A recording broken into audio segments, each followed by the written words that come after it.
Monsieur le préfet de la région Occitanie et du département d'Haute-Garonne, Monsieur Moudinque, maire de Toulouse, Monsieur le grand rabbin de France, Haïm Corsia, le frère Hyacinthe d'Estivelle, qui représente le cardinal Corre, préfet du Conseil pontifical pour la promotion de l'unité des chrétiens et les relations avec le judaïsme, Monsieur Fretsch, directeur du mémorial de la Shoah, Monsieur le président Franck Touboul du CRIF Toulouse, Monsieur le rabbin de Toulouse, et donc toutes les autres personnalités ici présentes, l'archevêque d'Albi, donc mon frère Jean Legré.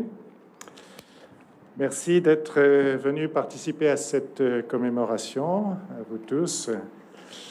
En tant que sixième successeur de Monseigneur Saliège comme archevêque de Toulouse, j'ai l'honneur de vous accueillir sur le parvis de la cathédrale Saint-Étienne pour commémorer cet événement de la lettre de Monseigneur Saliège dénonçant les déportations dans des conditions inhumaines des Juifs vers les camps de la mort.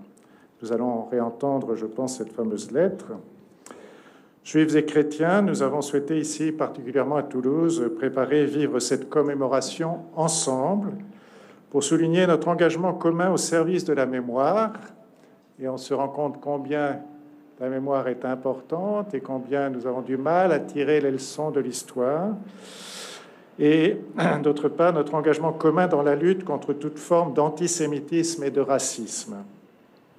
C'est un beau signe de dialogue entre deux religions qui ont des racines communes et une reconnaissance de ce que nous devons à nos frères aînés dans la foi, selon l'expression du pape Jean-Paul II concernant le peuple juif. Je remercie les organisateurs de cet événement, le père Arnaud Franck, prêtre du diocèse de Toulouse, chargé des relations avec le judaïsme, monsieur Maurice Lugassi, qui vient de nous adresser la parole, coordinateur régional du mémorial de la Shoah, et tous ceux qui se sont investis dans la préparation. Monseigneur Jules Géraud-Saliège, après avoir été évêque de Gap, quelques brèves années, est nommé archevêque de Toulouse fin 1928. Il restera à son poste jusqu'à sa mort en 1956. Qu'est-ce qui a pu le conduire à pousser ce cri d'indignation devant la manière dont étaient traités les Juifs, conduits comme un vil troupeau, selon son expression, vers l'Allemagne et la mort? Comme la plupart des évêques français de l'époque, il avait une haute estime du maréchal Pétain. Cependant, il avait été informé dès les années 30 de la montée du nazisme en Allemagne par celui qui était séminariste d'abord et ensuite prêtre, René de Norrois, étudiant à Berlin et prêtre du diocèse de Toulouse, qui a été aussi déclaré juste parmi les nations. Et donc il avait perçu, le cardinal avait perçu, ou plutôt Monseigneur Saliège n'était pas encore cardinal, avait perçu les graves dangers de cette idéologie. Quelque temps après la mort du cardinal Saliège, le général de Gaulle, l'évoquant dans la cathédrale Saint-Étienne ici, disait de lui « Cet homme était une flamme ». Cette phrase nous décrit un tempérament de feu, au caractère affirmé, durci par sa maladie handicapante. Il écrivait lui-même dans son testament spirituel « J'ai fait souffrir par mes brusqueries ». Il avait le sens de ses responsabilités et déléguait difficilement son autorité. Monseigneur Saliège ne se dérobait pas devant les difficultés et dans cette logique, il n'a pas hésité, malgré les pressions, à écrire et à diffuser cette lettre dans le diocèse. Et nous savons qu'elle a ensuite été largement diffusée au-delà. On raconte qu'il piqua une colère peu après le 23 août lorsqu'il apprit que certains prêtres du diocèse n'avaient pas lu sa lettre durant la messe dominicale, malgré sa demande. Mais je laisse le grand rabbin de France nous en dire plus là-dessus. Pour le 30e anniversaire de la mort du cardinal Saliège, le cardinal Lustiger avait été invité à présider une messe dans la cathédrale Saint-Étienne. Lui-même avait été à Toulouse durant l'année scolaire 1943-44, contraint de se cacher à cause des persécutions. Il était encore à l'époque à Aaron-Lustiger. Dans son homélie, 30 ans après la mort du cardinal, c'est-à-dire en 86, il cherchait à comprendre le secret du cardinal, ce qui l'avait conduit à cet acte de courage, cet acte prophétique. Il lui semblait l'avoir trouvé dans un texte écrit par le jeune Jules Géraud-Saliège le 22 décembre 1894, le soir de son sous-diaconat, qui était un ministère donc, que le candidat au sacerdoce recevait avant le diaconat et l'ordination sacerdotale. Dans ce texte, Jules Géraud-Saliège médite au pied de la croix de Jésus et entre dans la nuit.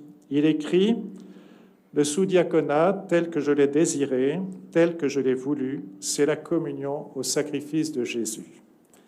Il s'établit à l'ombre de la croix et en fera sa devise épiscopale « Sub umbra illius ». C'est là qu'il découvre l'amour infini de Dieu. On perçoit dans ce texte qu'il a écrit donc jeune une radicalité qui peut impressionner, qui peut-être aujourd'hui serait difficile à lire, mais qui fait comprendre que cet homme n'avait peur de rien. Il ne redoutait pas une parole audacieuse pour la défense de la dignité de la personne humaine, quelles que soient ses origines, sa culture, sa situation. Son courage a soutenu et entraîné le diocèse derrière lui. Le jeune Aaron Lustiger, caché à Toulouse, a été marqué par l'engagement des prêtres et des laïcs du diocèse de Toulouse dans la suite de la lettre de leur archevêque. Il disait dans son homélie pour le 30e anniversaire de la mort du cardinal, et je le cite, « Sans poser trop de questions, sans grand discours, des prêtres et des laïcs ont immédiatement mis en œuvre une fraternité chrétienne agissante, forte, courageuse, humble, véridique. Il m'est apparu à l'évidence que les chrétiens de cette Église répondaient par des actes aux paroles de votre cardinal. » Il s'adresse donc aux chrétiens du diocèse. « Je l'ai vérifié.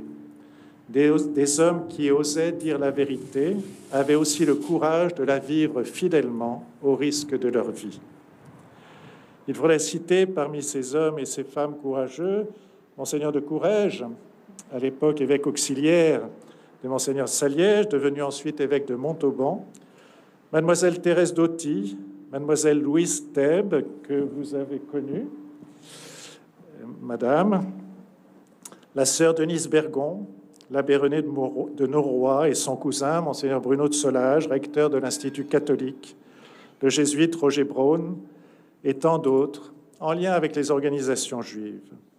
Puissions-nous garder la même vigilance et le même courage dans nos combats contemporains pour la dignité de toute personne humaine. Merci.